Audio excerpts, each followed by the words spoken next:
कैसे हैं आप लोग। आज हम आपको एसएससी का कुछ, एलडीसी का कुछ, मैथ का कुछ इम्पोर्टेंट सवाल लाए हैं जो आपके परीक्षा पॉइंट ऑफ व्यू से बहुत ज़्यादा इम्पोर्टेंट है। मेरा पहला सवाल है, नल है, एक पी है, किसी टंकी को 6 घंटे में भर सकता है और नल जो क्यू है भरी हुई टंकी को 10 घंटे में खाली कर सकता है। यदि पी और क्यू को दोनों नलों को एक साथ खोल दिया जाता है तो खाली टंकी पूर्ण रूप से कितने घंटे में भरेगी। यानी सवाल जो है दो प्रकार का नल है, पी और क्यू है। तो पी जो है 6 घंटे में भरता है और क्यू जो है वह 10 घंटे में खाली करता है और दोनों नल को एक साथ खोल देते हैं तब कितने घंटे में दोनों मिलकर भरेगा। तो उस स्थिति में क्या हो जाएगा कि जो हमारा पी है, हमारा पी जो है वो कितना हिस्से को भरेगा। और पी जो है 1/6 भाग को भरेगा। कितने भाग को भरेगा पी? 1/6 भाग को भरेगा। कैसे? तो पी है 6 घंटे में एक भाग भरता है, इसलिए 1 घंटे में 1/6 भाग भरेगा। उसी तरह से हमारा जो क्यू है वो क्या है, 1/10 भाग को क्या करेगा, खाली करेगा। एक भाग क्या है, ये भरा है, ये भरा है और ये क्या किया है, खाली किया है। ये क्या किया है, हमको खाली किया है।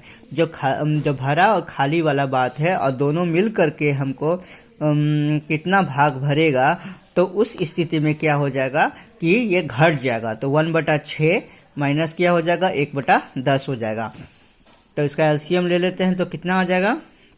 इसका एलसीएम लेने पर हमारा इसका एलसीएम आ जाता है 6 × 10 कर देते हैं दोनों मिला करके और 10 - 6 कर देते हैं तो कितना आ गया, 4/6 × 10 हो गया। अब इसको काटे, 2 से कट गया, ये 5 और यहाँ पर 3 आ गया। तो ये 1 कितना हो गया, 15। यानी P + Q दोनों मिलकर 1/15 भाग क्या है, भरता है। यानी P / Q दोनों मिलकर के क्या है, 1/15 भाग क्या होता है, भरता है। तो उस स्थिति में हम कह सकते हैं तो P + Q क्या है, वह कितने घंटे में भरता है, वह कितने घंटे में भरता है। तो 1 क्या हो जाएगा, 1/15। तो यहाँ पर क्या हो जाएगा, 15 घंटे में ये हमारा क्या हो जाएगा, P तथा Q दोनों मिलकर के इस नल को भर देगा। तो ऑप्शन क्या हो जाएगा, पहला में डी ऑप्शन हो जाएगा, यानी 15 घंटे में। यानी सवाल जो है हमारा जो कह रहा था कि एक नल P है जो 1/6 भाग को भरता है, Q जो है 1/10 भाग को खाली करता है। भरा और खाली है, फिर दोनों मिलकर क्या करेगा, 1/6 - 1/10 हो जाएगा। यानी 10 - 6/6 × 10 यानी 1/15 भाग को दोनों क्या करेगा, भर देगा। तो कितने घंटे में भरेगा, तो 1/1/15 हो जाएगा। तो इसके मतलब क्या हुआ कि 15 घंटे में ये क्या हो जाएगा कि ये दोनों मिलकर टंकी जो है हमारा क्या हो जाएगा, भर जाएगा। अगला सवाल है हमारा, त्रिभुज ABC में एंगल क्या है, BAC = 90 डिग्री है ना। तो हमारा क्या है, जैसे जैसे दे रहा है क्वेश्चन तो वैसे वैसे हम लोग बना देते हैं। तो BAC यहाँ पर देखिए, A का मतलब हुआ 90, यहाँ पर A हो गया, यहाँ पर B हो गया, यहाँ पर C हो गया। तो यहाँ पर कहता है कि BAC क्या हो गया, 90 डिग्री हो गया और AD जो है BC पर लंबवत है। यानी ये जो BC हमारा सामने वाला हो गया और यहाँ पर ऐसे करके D क्या है, इस पे लंबवत है, यानी इस पे क्या है, परपेंडिकुलर है। यदि AD का मान कितना दिया हुआ है, 8.4 दिया हुआ, कितना दिया हुआ है, AD का मान हमारा दिया हुआ 8.4 दिया है और कहता है कि BD का मान जो हमारा है वह 4.8 दिया है, 8 दिया है। तो हमसे पूछा है कि हमारी BC की लंबाई कितना हो जाएगी, किसकी लंबाई हो जाएगी, BC की लंबाई कितना हो जाएगी। तो यहाँ पर क्या है कि यहाँ पर ये जो हमारा कंडीशन किस तरह का बन रहा है, जैसे एक समकोण त्रिभुज है और उस समकोण त्रिभुज के वर्टेक्स से ही हमारा परपेंडिकुलर है। उस स्थिति में समकोण त्रिभुज का प्रमेय से क्या हो जाता है कि AD² बराबर हो जाता है BD × DC के बराबर हो जाता है। एक समकोण त्रिभुज प्रमेय कब होता है, ये स्थिति कब उत्पन्न होती है कि जब BAC एक ट्रायंगल है, राइट एंगल ट्रायंगल है, और उसके जो 90 है उस पे से परपेंडिकुलर हम क्या है उसके सामने वाला जो बेस साइड, सामने वाला साइड पे परपेंडिकुलर करते हैं तो वो हमारा समकोण त्रिभुज का प्रमेय बनता है। समकोण त्रिभुज के प्रमेय के आधार पे हमारा होता है, यानी समकोण त्रिभुज के प्रमेय के आधार पे क्या हो जाएगा, आधार पे हो जाएगा, यानी क्या बनेगा AD स्क्वायर, है ना। AD स्क्वायर बराबर क्या हो जाएगा, BD इंटू DC हो जाएगा। क्या हो जाएगा, AD स्क्वायर बराबर हो जाएगा BD इंटू DC। हमारा जो AD का जो वैल्यू दिया हुआ है, कितना दिया हुआ, 8.4 दिया हुआ है।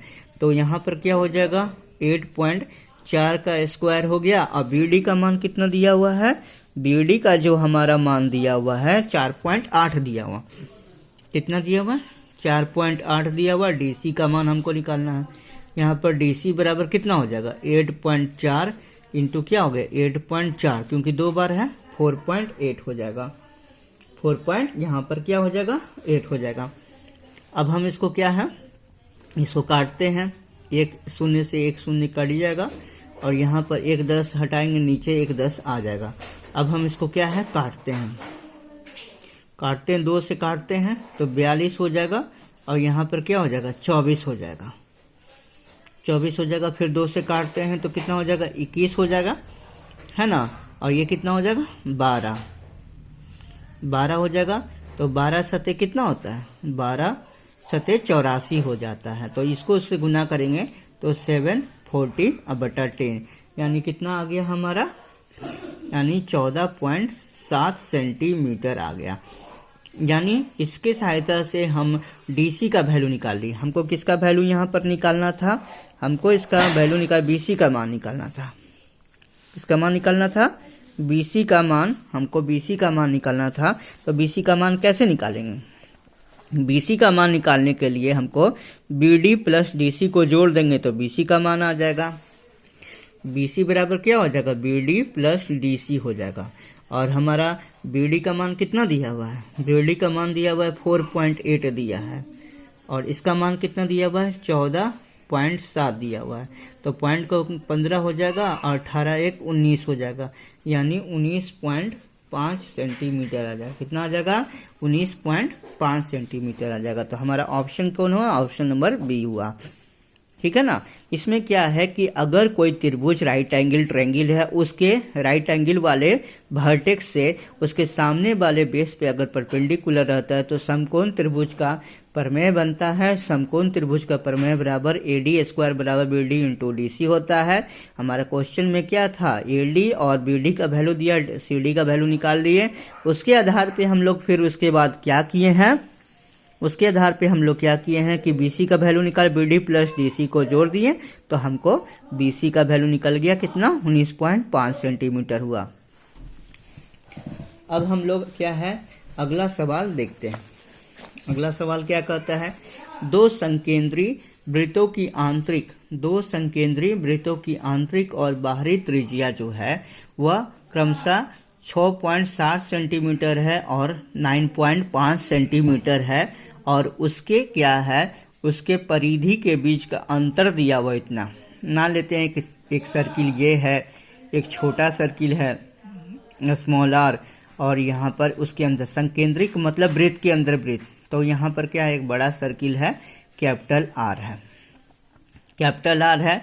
दोनों के बीच का बड़ा छोटा वाला का मान दिया हुआ है 6.7 दिया हुआ है, अब बड़ा वाला का मान दिया हुआ है 9.5 दिया हुआ है। कहता है कि उसके परिधि के बीच का अंतर क्या होगा। तो परिधि क्या होता है, वृत्त का परिधि क्या होता है, 2πr होता है। तो अंतर पूछा है, संकेंद्रीय वृत्त के परिधि का अंतर है ना। संकेंद्रीय वृत्त की परिधि का अंतर क्या हो जाएगा, 2π capital R minus 2π small r हो जाएगा। तो यहाँ पर क्या है, 2π हम कॉमन ले लेंगे तो कैपिटल R माइनस क्या हो जाएगा, स्मॉल r के बराबर हो जाएगा। अब पाई का वैल्यू कितना होता है, 22.7 होता है। और जो दिया हुआ है कैपिटल आर का मान 9.5 और 6.7। अब यहाँ पर क्या होगा 2 इंटू 22/7 हो गया। अब इसको इससे घटा दिए तो कितना हो गया 8 हो गया, 1.8 आया। कितना आया 1 क्या आया, सॉरी 1.8 नहीं 2.8 आएगा, क्योंकि यहाँ 3 होगा 2 बचेगा। ठीक है, अब यहाँ पर से 10 यहाँ पर से ले लेते हैं, यहाँ पर 4 से ये कट जाएगा। यहाँ पर 88 100 क्या हो जाएगा 88 176 आ जाएगा, 176/10 हो जाएगा, यानी 17.6 सेंटीमीटर आएगा हमारा इसका संकेंद्रीय वृत्त की परिधि का अंतर। तो ऑप्शन नंबर क्या हो गया बी आ गया। संकेंद्रीय वृत्त कहते किसको हैं, सबसे पहले समझेंगे। एक वृत्त के अंदर जो एक वृत्त होता है, एक वृत्त बड़ा है उसके अंदर एक छोटा वृत्त रहता है, तो उसको हम लोग संकेंद्रीय वृत्त कहते हैं। यानी ऐसा वृत्त जिसका दोनों का सेंटर क्या हो, सेम हो। तो उस स्थिति में एक छोटा वृत्त के अंदर बड़ा वृत्त, तो छोटा वृत्त का त्रिज्या स्मॉल आर है और बड़ा वृत्त का त्रिज्या हो गया क्या हमारा कैपिटल आर हो गया। परिधि वृत्त के परिधि क्या होता है 2πr होता है, तो संकेंद्रीय है, तो इस तरह से बड़ा वृत्त की परिधि से छोटे वृत्त की परिधि को घटा लेंगे तो हमको क्या हो जाएगा संकेंद्रीय वृत्त का अंतर प्राप्त हो जाएगा। तो 2π बचा r-r दोनों का वैल्यू रख देंगे, 17.6 सेंटीमीटर हमारा आ जाएगा। अगला सवाल हम लोग देखते हैं क्या है। ए बी का 150, ए जो है बी का कितना है 150% है। कितना प्रतिशत है 150% है। ए जो है वो बी का कितना है 150% है। उसी तरह से जो बी है वह सी का कितना है 40% है। यदि ए बी सी क्या है बराबर 20 है, तो हमको वैल्यू निकालना है 2b + 3c - 4a का मान कितना होगा। इसमें क्या है ए क्या है, ए और बी है, तो ए मतलब जैसे कहने का मतलब हुआ कि ये हमारा क्या रेशियो में है। ए जो है अगर ए हमारा क्या है 150% है, उस स्थिति में हमारा जो बी कितना हो जाएगा 100% हो जाएगा। कितना हो जाएगा 100% हो जाएगा उस स्थिति में। यानी कहने का मतलब हुआ कि ए बी का रेशियो कितना हो गया 150:100 हो जाएगा, कट जाएगा 3 हो जाएगा 2 हो जाएगा, यानी 3:2 हो गया। ठीक है, उसी तरह से अगला है बी सी का 40% है, यानी बी क्या है 40% है। उस स्थिति में तो सी क्या हो जाएगा 100% हो जाएगा, यानी क्या हो जाएगा B/C बराबर क्या हो जाएगा 40:100 हो जाएगा। ये कट गया, ये 2 हो जाएगा, ये 5 हो जाएगा, 2:5 हो गया। अब हम ABC का मान निकालने के लिए क्या करेंगे, यानी यहाँ पर A/B यानी B/C का फॉर्मूला बनेगा। तो उस स्थिति में क्या है कि AB का मान 3:2 है और इसका मान 2:5 है। इसमें कॉमन क्या है B है। उस स्थिति में इसको इससे गुना कर देंगे 6, इसको इससे गुना कर देंगे 4 आ जाएगा, और इसको इससे गुना कर देंगे तो कितना आ जाएगा 10 आ जाएगा। कितना आ जाएगा 10 आ जाएगा। ठीक है ना, इसको इससे गुना कर देंगे तो कितना आ जाएगा 10 आ जाएगा। यानी इसको इससे गुना करेंगे, यानी इसको A को B से गुना करेंगे, A को B है A/B है, फिर क्या B इसमें कॉमन है और इसमें तो गुना कैसे होगा इसका A का नीचे वाले के B से, यानी इससे गुना हो जाएगा 3×2, फिर 2×2 होगा, 2×5 होगा। ये A का वैल्यू होगा, B का वैल्यू होगा, ये C का वैल्यू हो जाएगा। अगर तीनों को जोड़ दिया जाए तो 20 आ जा रहा है। ठीक है, इसमें क्वेश्चन में भी दिया है यदि A + B + C बराबर क्या हो गया 20 आ गया है। ठीक है, अगर हम इसको क्या है कि रेशियो में इसको और छोटा करना चाहते हैं तो कितना हो जाएगा 3:2 और 2:5 हो जाएगा, 3:2:5 हो जाएगा। यानी टोटल जोड़ जो है A + B + C का कितना है 20 है। तो हमको क्या है इसमें A, B और C का वैल्यू रखेंगे तभी ना इसका मान हमको निकल पाएगा। तो उस स्थिति में अगर हम A का मान निकालना चाहते हैं तो A का रेशियो कितना दिया हुआ है 3 दिया हुआ है। नीचे में क्या होता है तीनों संख्याओं का जोड़ होता है, रेशियो का जोड़ होता है। यानी रेशियो जो दिया हुआ है हमारा कितना 3 दिया हुआ है A का, तो A का 3 दिया हुआ है, तो रेशियो में जोड़ कितना हो जाएगा और 7×3 10 हो गया। अब फिर इसके बाद क्या है टोटल कितना है 20 है, तो उस स्थिति में कट जाएगा तो कितना हो जाएगा 6 आ गया। कितना आ गया 6 आ गया। उसी तरह से B का हम निकाल लेते हैं तो 2/10 × 20 आ जाएगा, तो यहाँ पे कट के कितना हो जाएगा 4 आ जाएगा। C का निकालना चाहते हैं तो क्या हो जाएगा 5/10 इंटू 20 हो जाएगा, तो कितना हो जाएगा 10 आ जाएगा। 6 4 10 हमारा निकल गया। अब क्या है, वैल्यू को हम लोग रख देते हैं 2b में। b का मान कितना आया है, b का मान 4 आया है, तो 4 दूनी कितना हो जाएगा 8 हो जाएगा। और c का मान कितना है 10 आया, 30 हो जाएगा। अब 4a है, तो a का मान कितना है 6 है, तो 6 24 हो जाएगा। कितना हो जाएगा 24 हमारा मान हो जाएगा। तो कितना हो जाएगा 38 माइनस 24 इक्वल टू कितना आ गया 14 आ गया। यानी बच्चों ये थोड़ा सा अलग टाइप का सवाल था, इसमें हमारा था मेन है यही ए बी का 150%, मतलब ए क्या है, अगर 150% है तो बी क्या 100% है। प्रतिशत की बात है, प्रतिशत को हम लोग किसमें कंसीडर करते हैं 100% में कंसीडर करते हैं। तो उस स्थिति में ए का वैल्यू 150% है तो बी का वैल्यू क्या 100%। उसी तरह से बी का वैल्यू अगर 40% है तो सी का वैल्यू क्या होगा 100%। तो रेशियो में रख के इसको सवाल को हम लोग क्या किए निकाल दिए। अगला सवाल है हमारा, एक व्यक्ति जो है 7,000 रुपये 8% वार्षिक साधारण ब्याज की दर से 2 वर्षों के लिए तथा 10,000 उतने प्रतिशत यानी 8% वार्षिक चक्रवृद्धि ब्याज की दर से उतने ही समय के लिए क्या करता है, निवेशित करता है, कहीं निवेश करता है, जबकि ब्याज जो है वार्षिक संयोजित होता है। ठीक है, यानी इसको रेट ऑफ इंटरेस्ट जो कंसीडर कर रहा है वह क्या है एक ही साल के लिए। कुल ब्याज क्या होगा, कुल ब्याज का मतलब क्या है कि चक्रवृद्धि ब्याज और क्या है दोनों का जोड़ हमसे पूछा है। कुल ब्याज क्या होगा, जितना भी ब्याज है, चक्रवृद्धि ब्याज क्या है और क्या है साधारण ब्याज क्या है, और साल समाप्ति पर धनराशि कितनी, और साल जब समाप्ति हो जाती है यानी 2 वर्ष के बाद, कितना साल के लिए दिया हुआ है हमारा 2 वर्षों के बाद टोटल क्या हो जाएगा कि कितना हो जाएगा। तो हम क्या है कि 8 साल का हमको साधारण ब्याज निकालना है। सबसे पहले यहाँ साधारण ब्याज पूछ रहा है, दिया हुआ है, तो साधारण ब्याज क्या हो जाएगा 8% 2 वर्ष के लिए हो जाएगा। तो कितना कर देंगे 8 इंटू 2 बराबर क्या हो जाएगा 16 हो जाएगा। कितना हो जाएगा यहाँ पर 16% हो जाएगा ब्याज इसका। और उसके बाद चक्रवृद्धि ब्याज निकाल लेते हैं। यहाँ पर चक्रवृद्धि ब्याज कितना है सेम है, तो यहाँ पर कैसे निकालेंगे 8 + 8 और प्लस क्या हो जाएगा 8 इंटू 8 बटा कितना हो जाएगा 100, यानी कितना हो जाएगा 16 पॉइंट कितना हो जाएगा 64% हो जाएगा। कितना हो जाएगा 8 + 8 16 हो गया और 64 हो गया इंटू 100, यानी क्या हो गया 16.64 हो जाता है, 64 हो जाता है।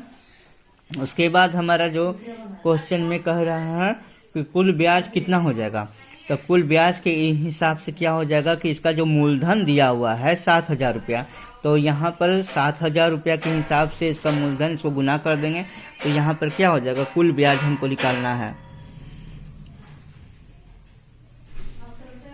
कुल ब्याज हमारा निकालना है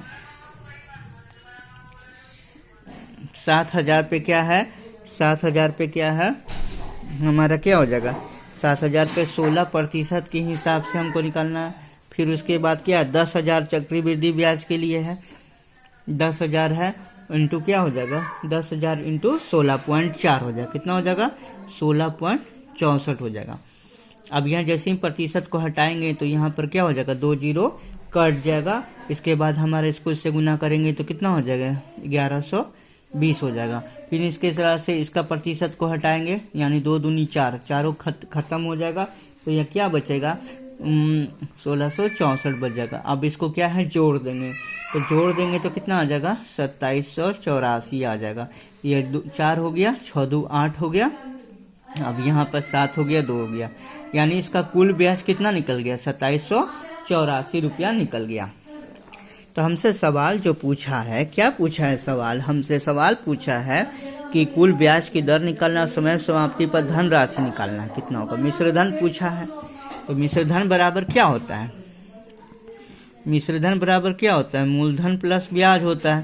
तो यहाँ पर ब्याज किस तरह का ब्याज दिया हुआ है, चक्रवृद्धि ब्याज और साधारण ब्याज के रूप में दिया हुआ है, यानी क्या हो गया 10,000 और प्लस क्या हो गया 7,000 हो गया इसका मूलधन, और प्लस क्या है 2784 रुपया चक्रवृद्धि ब्याज और साधारण ब्याज, यानी कितना हो गया 17,000 रुपया और प्लस 8784 रुपया, यानी 4 हो गया, 8 हो गया, 7 हो गया, 9 हो गया, 19,000 क्या हो गया, 19,784 रुपया इसका आ गया आंसर। अगला सवाल है हमारा,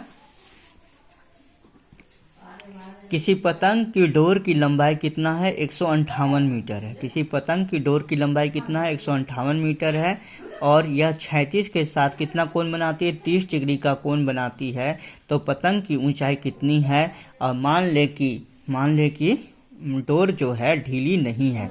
तो 1 मिनट, ये जो है हमारा हाइट एंड डिस्टेंस का सवाल है। तो ये हमारा क्या है, ए बी जो है यानी धरातल से पतंग के बीच की दूरी। मान लें यहाँ पर हमारा क्या हो रहा है, पतंग यहाँ पर उड़ रहा है, ए पॉइंट पर क्या हो रहा है, पतंग हमको उड़ रहा है, और यहाँ पर बी और सी है।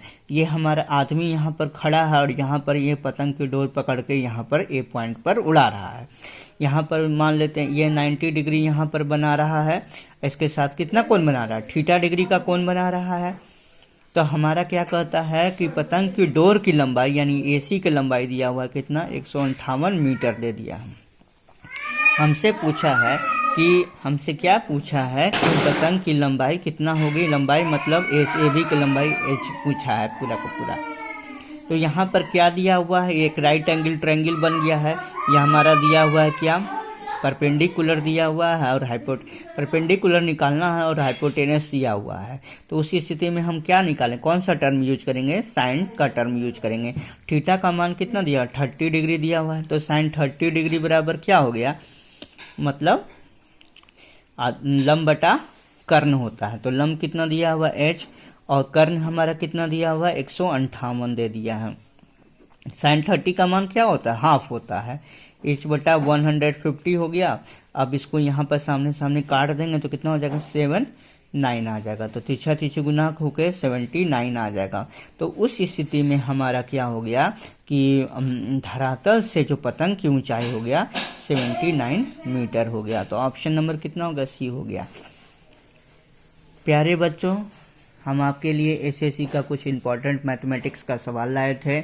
उम्मीद करते हैं आपको ये सवाल पसंद आएगा, और हो सकता है आने वाले परीक्षा में भी इसी तरह का सवाल आपसे पूछे, तो आप इसी तरह से सवाल बनाइएगा। हर चीज़ को समझ के, सवाल थोड़ा सा ट्विस्ट रहता है, कठिन नहीं रहता है, आपके सिर्फ क्या है, दिमाग का यूज करता है। अगर आप बेसिक कॉन्सेप्ट के साथ चलेंगे और हर एक बात को गहराई से समझ के सवाल बनाएंगे तो सवाल इजी बन जाएगा, और समय तो आपके हाथ में है बचाना। इसीलिए लॉन्ग शॉर्ट का आप ख्याल नहीं कीजिएगा, लॉन्ग शॉर्ट पे ध्यान ना देते हुए सवाल पे बेसिक कॉन्सेप्ट पे बनाने का कोशिश कीजिएगा। समय आपके हाथ में है, उसको आप कम कर सकते हैं। ओके, बाय बच्चों।